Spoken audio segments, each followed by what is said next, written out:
ನಮಸ್ಕಾರ.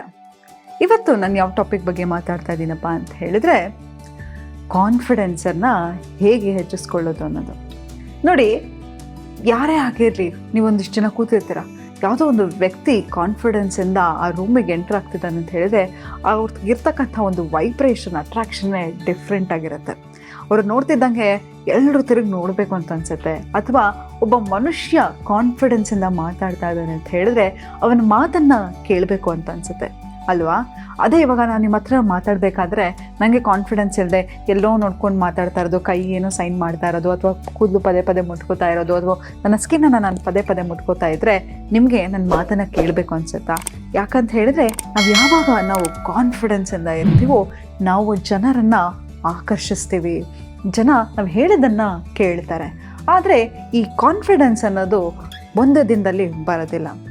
ಅದನ್ನು ಹೇಗೆ ಬೆಳೆಸ್ಕೊಳ್ಳೋದು ಅನ್ನೋದ್ರ ಬಗ್ಗೆ ಇವತ್ತಿನ ಟಾಪಿಕಲ್ಲಿ ನಿಮಗೆ ಕೆಲವು ಸೀಕ್ರೆಟ್ ಟಿಪ್ಸನ್ನು ಕೊಡ್ತಾ ಹೋಗ್ತೀನಿ. ಹೌದು, ಈ ಕಾನ್ಫಿಡೆನ್ಸ್ ಅನ್ನೋದು ಫಸ್ಟ್ ಸೆಲ್ಫ್ ಕಾನ್ಫಿಡೆನ್ಸಿಂದ ಬರುತ್ತೆ. ಹೇಗೆ ಅಂತ ಹೇಳಿದ್ರೆ, ನಮ್ಮ ಬಗ್ಗೆ ನಮಗೆ ಆತ್ಮವಿಶ್ವಾಸ ಇರಬೇಕು. ನೋಡಿ, ನಿಮ್ಮ ಮೈಂಡ್ ಏನಿದೆಯೋ ಅದು ಒಂದು ಸಣ್ಣ ಮಗು ಥರ.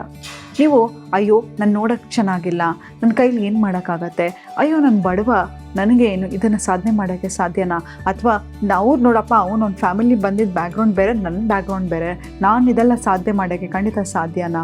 ಹೀಗೆ ಸೆಲ್ಫ್ ಡೌಟಿಂದ ನಮ್ಮ ಕಾನ್ಫಿಡೆನ್ಸು ಕುಗ್ತಾ ಹೋಗುತ್ತೆ. ಯಾರೋ ನೀವು ಆಫೀಸಲ್ಲಿ ಮೀಟ್ ಮಾಡ್ತೀರಾ, ಅಥವಾ ಕಾಲೇಜಲ್ಲಿ ಮೀಟ್ ಮಾಡ್ತೀರಾ, ಅಥವಾ ಇನ್ನೊಬ್ಬ ವ್ಯಕ್ತಿ ತುಂಬಾ ಆಕರ್ಷಣೆಗೆ ಒಳಗಾಗಿರ್ತೀರ, ಅವ್ರಿಗೆ ಹೋಗಿ ಮಾತಾಡ್ಸೋಕ್ಕೂ ನಮಗೆ ಕಾನ್ಫಿಡೆನ್ಸ್ ಇಲ್ಲ. ಯಾಕೆ?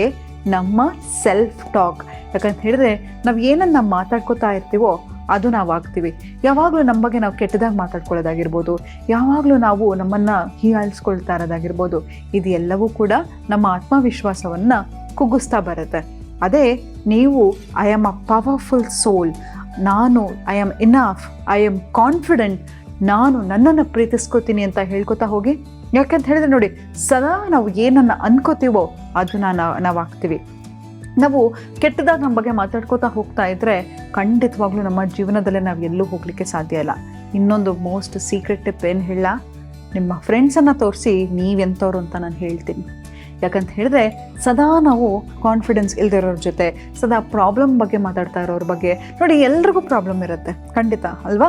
ಯಾರಿಗೆ ಪ್ರಾಬ್ಲಮ್ ಇರಲ್ಲ ಹೇಳಿ? ಆದರೆ ಸೊಲ್ಯೂಷನ್ ಹುಡುಕಿ ಪ್ರಾಬ್ಲಮ್ ಸಾಲ್ವಿಂಗ್ ಸ್ಕಿಲ್ಸನ್ನು ನಾವು ಬೆಳೆಸ್ಕೊಂಡಾಗ ಮಾತ್ರ ನಾವು ಒಂದು ಕಾನ್ಫಿಡೆಂಟ್ ಪರ್ಸನ್ ಆಗಿರ್ತೀವಿ. ಅದು ಬಿಟ್ಬಿಟ್ಟು ಪ್ರಾಬ್ಲಮ್ ಬಗ್ಗೆನೇ ಯೋಚನೆ ಮಾಡ್ತಾ ಹೋದರೆ, ಪ್ರಾಬ್ಲಮನ್ನು ಹೇಗೆ ಸಾರ್ಟ್ ಔಟ್ ಮಾಡಬೇಕು ಅನ್ನೋದ್ರ ಬಗ್ಗೆ ಮಾತಾಡದೆ ಹೋದರೆ, ಪ್ರಾಬ್ಲಮ್ನ ಡಿಸ್ಕಸ್ ಮಾಡ್ತಾ ಇರೋದ್ರೆ ನಾವು ಎಲ್ಲೂ ಹೋಗಲಿಕ್ಕೆ ಸಾಧ್ಯ ಇಲ್ಲ. ಮತ್ತು ಜೀವನದಲ್ಲಿ ಗುರಿ ಇರಬೇಕು. ಈಗ ನೀವು ಒಂದು ಕಾಲೇಜ್ ಸ್ಟೂಡೆಂಟ್ ಆಗಿರ್ತೀರ ಅಂತ ಇಟ್ಕೊಳ್ಳಿ, ದಿನ ಒಬ್ಬ ಬಂಕ್ ಮಾಡ್ತಾ ಇರ್ತಾನೆ, ಪಾರ್ಟಿ ಮಾಡ್ತಾ ಇರ್ತಾನೆ, ಹುಡುಗಿರ ಜೊತೆ ಹೋಗ್ತಾ ಇರ್ತಾನೆ, ನಾವು ಅಂಥವ್ರ ಜೊತೆ ಇದ್ದರೆ ನಾವೇನಾಗ್ತೀವಿ? ನಮಗೂ ಅಲ್ಲಿಗೆ ಮೋಟಿವೇಶನ್ ಹೋಗುತ್ತೆ. ಅದ್ರ ಬದಲಾಗಿ ಸಾಧನೆ ಬಗ್ಗೆ ಮಾತಾಡೋದನ್ನಾಗಿರಬೇಕು, ಅಥವಾ ನಮ್ಮ ಜೀವನದಲ್ಲಿ ಒಂದು ಗುರಿಯನ್ನು ನಾವು ಇಟ್ಕೋಬೇಕು. ಆಗ ಮಾತ್ರ ನಾವು ಹೋಗಲಿಕ್ಕೆ ಸಾಧ್ಯ. ಈಗ ನೀವು ಒಂದು ವೆಕೇಷನ್ಗೆ ಹೋಗ್ತಾ ಇರ್ತೀರಾ, ಮಗ ಎಲ್ಲಿ ಬರುತ್ತೋ ಅಲ್ಲಿ ಹೋಗ್ಬಿಡೋಣ ಅಂತ ಡಿಸೈಡ್ ಮಾಡ್ತೀರಾ? ಇಲ್ಲ ಅಲ್ವಾ? ಎಲ್ಲಿಗೆ ಹೋಗಬೇಕು ಅನ್ನೋ ನಿರ್ದಿಷ್ಟವಾದ ಒಂದು ಸ್ಥಳ, ಜಾಗ, ಡೆಸ್ಟಿನೇಷನ್ ನಿಮಗೆ ಗೊತ್ತಿರುತ್ತೆ.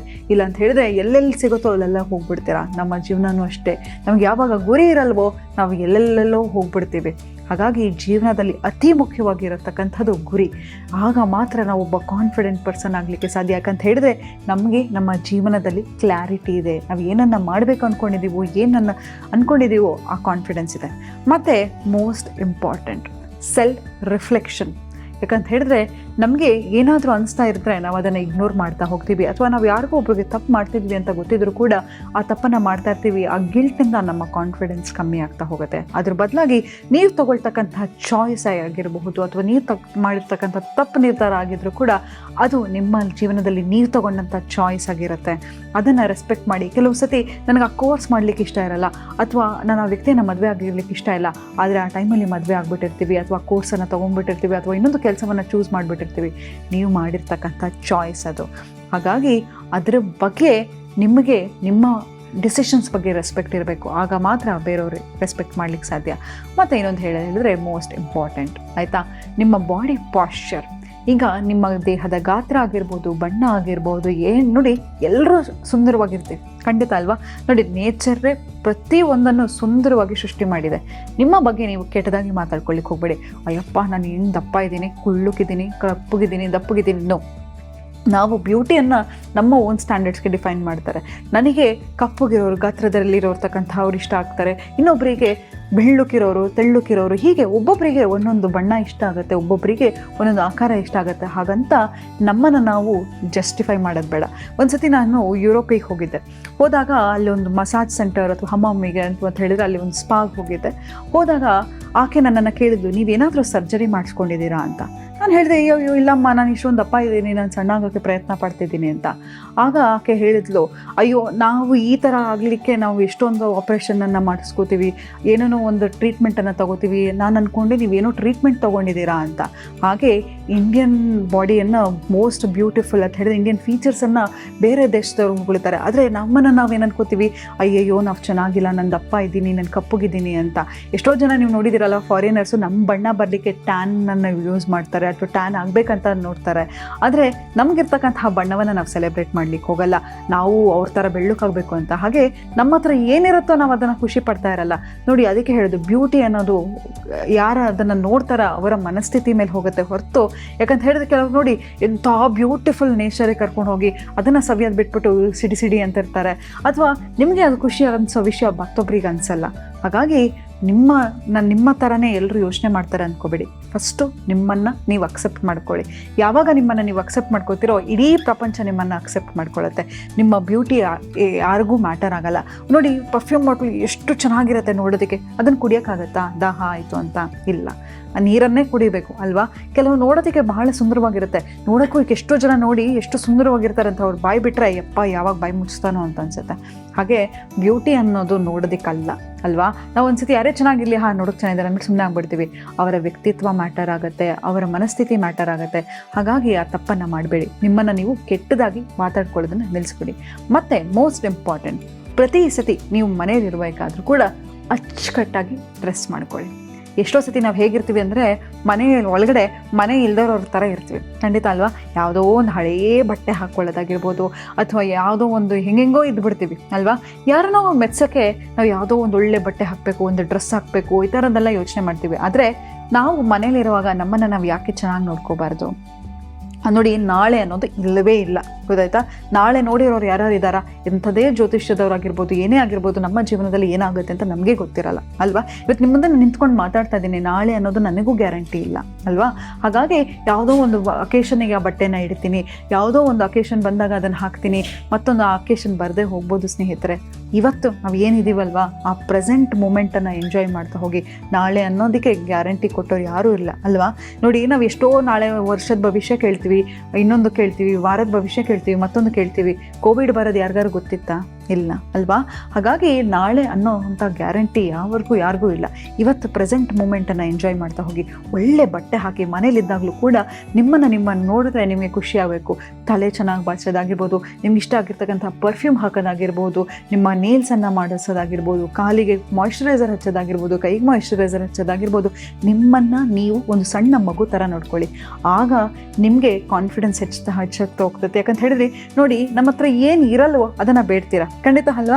ನಿಮ್ಮ ಪಾರ್ಟ್ನರ್ ಹತ್ರ ಹೋಗ್ಬಿಟ್ಟು ನನಗೆ ಟೈಮ್ ಕೊಡು, ನನಗೆ ಪ್ರೀತಿ ಕೊಡು, ನನಗೆ ಅಟೆನ್ಷನ್ ಕೊಡು ಯಾಕಂತ ಹೇಳಿದರೆ, ಯಾಕೆ ಅದನ್ನು ಕೇಳ್ತಿದ್ದೀರಾ ಅಂತ ಹೇಳಿದರೆ ಅದು ನಿಮ್ಮಲ್ಲೇ ನಿಮಗಿಲ್ಲ, ಅದನ್ನು ನಾವು ಬೇಡ್ತಾ ಹೋಗ್ತೀವಿ. ಆ ತಪ್ಪನ್ನು ಮಾಡಬೇಡಿ.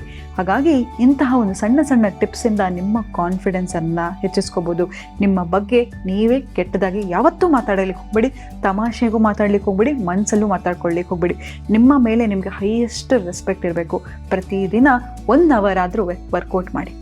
ಅಟ್ಲೀಸ್ಟ್ ನಿಮ್ಗೆ ಏನೂ ಮಾಡೋಕ್ಕಾಗಲಿಲ್ಲ ಅಂತ ಹೇಳಿದರೆ ಬಾಗಿಲು ಹಾಕ್ಬಿಟ್ಟು ಒಂದು 100 ಸ್ಕಿಪ್ಪಿಂಗ್ ಮಾಡೋದಾಗಿರ್ಬೋದು, ಹೊಟ್ಟೆಗೆ ಎಕ್ಸಸೈಸ್ ಮಾಡೋದಾಗಿರ್ಬೋದು, ಓಡೋದಾಗಿರ್ಬೋದು, ಅಥವಾ ಡ್ಯಾನ್ಸ್ ಮಾಡೋದಾಗಿರ್ಬೋದು, ಏನಾದರೂ ಮಾಡಿ ನಿಮಗೋಸ್ಕರ ಆ 1 ಅವರ್ ಇದೆಯಲ್ಲ ಅದನ್ನು ಬಿಡಬೇಡಿ. 15 ನಿಮಿಷ ಮೆಡಿಟೇಷನ್ ತುಂಬ ತುಂಬ ತುಂಬ ತುಂಬ ಮುಖ್ಯ. ದೇಹಕ್ಕೆ ಸ್ನಾನ ಹೇಗೆ ಮಾಡ್ತೀರೋ ಮನಸ್ಸಿಗೆ ಮೆಡಿಟೇಷನ್ ಅನ್ನೋದು ತುಂಬಾ ಮುಖ್ಯ. ಅದಕ್ಕೆ ಎಸ್ಕೇಪೇ ಇಲ್ಲ. ಸೊ ಹಾಗಾಗಿ ಇಂತಹದೆಲ್ಲವನ್ನು ಮಾಡ್ತಾ ಇರೋದು ಸೆಲ್ಫ್ ರಿಫ್ಲೆಕ್ಷನ್ನು, ಅದನ್ನೆಲ್ಲ ಮಾಡ್ತಾ ಹೋದಾಗ ನೀವು ಜೀವನದಲ್ಲಿ ಮುಂದೆ ಬರಲಿಕ್ಕೆ ಸಾಧ್ಯ. ಮತ್ತು ಲಾಸ್ಟ್ ಟಿಪ್ ಹೇಳ್ತೀನಿ, ಏನಪ್ಪ ಅಂತ ಹೇಳಿದ್ರೆ ಗ್ರೇಟ್ಫುಲ್. ಯಾರೋ ಒಬ್ಬರು ನಿಮಗೆ ಚೆನ್ನಾಗಿ ಮಾತಾಡ್ತಾರಾ, ದೇವ್ರಿಗೆ ಹೇಳಿ ಅಪ್ಪ ಥ್ಯಾಂಕ್ಸ್ ಅಪ್ಪ ಅಂತ. ಯಾಕಂತ ಹೇಳಿದ್ರೆ ನೋಡಿ, ಇವತ್ತು ಕಾಲ ಹೇಗಿದೆ ಅಂತ ಹೇಳಿದರೆ ನಿಮ್ಮನ್ನು ಕುಗ್ಸೋ ಕೆಲಸ ಮಾಡ್ತಾರೆ. ನಿಮಗೆ ಯಾರಾದರೂ ಒಳ್ಳೇದಾಯಿತು ಅಂತ ಹೇಳಿದರೆ ಖುಷಿ ಪಡೋ ಅಂಥವ್ರು ಯಾರೂ ಇರಲ್ಲ. ಹಾಗಾಗಿ ಯಾವುದೇ ಜೀವನದಲ್ಲಿ ಏನೇ ಒಳ್ಳೇದಾಗಲಿ ಅದನ್ನು ಥ್ಯಾಂಕ್ಸ್ ಹೇಳ್ತಾ ಹೋಗಿ. ಬೆಳಗ್ಗೆ ತಿನ್ನೋಕ್ಕೆ ಒಂದು ಆಹಾರ ಸಿಗ್ತಾ, ಯಾರೋ ಒಬ್ರು ವಾಕಿಂಗ್ ಹೋದಾಗ ಚೆನ್ನಾಗಿ ಮಾತಾಡ್ಸಿದ್ರ, ಒಳ್ಳೆ ನಿದ್ದೆ ಬಂತಾ, ಒಳ್ಳೆ ಆರೋಗ್ಯವಾಗಿದ್ದೀರಾ. ಎಷ್ಟು ಜನಕ್ಕೆ ಆರೋಗ್ಯ ಇಲ್ಲ ಹೇಳಿ? ದೇವರು ನಿಮಗೆ 2 ಕಣ್ಣು, 2 ಕೈ, 2 ಕಾಲು ಕೊಟ್ಟು ಕಳಿಸಿದ್ದಾನೆ ಅಂತ ಹೇಳಿದರೆ ಗಾಡ್ಸ್ ಫೇವ್ರೆಟ್ ಚೈಲ್ಡ್ ನೀವು. ಬೇರೆ ಏನೂ ಮಾಡಬೇಕು ಅಂತ ಇಲ್ಲ, ಗೊತ್ತಾಯ್ತಾ?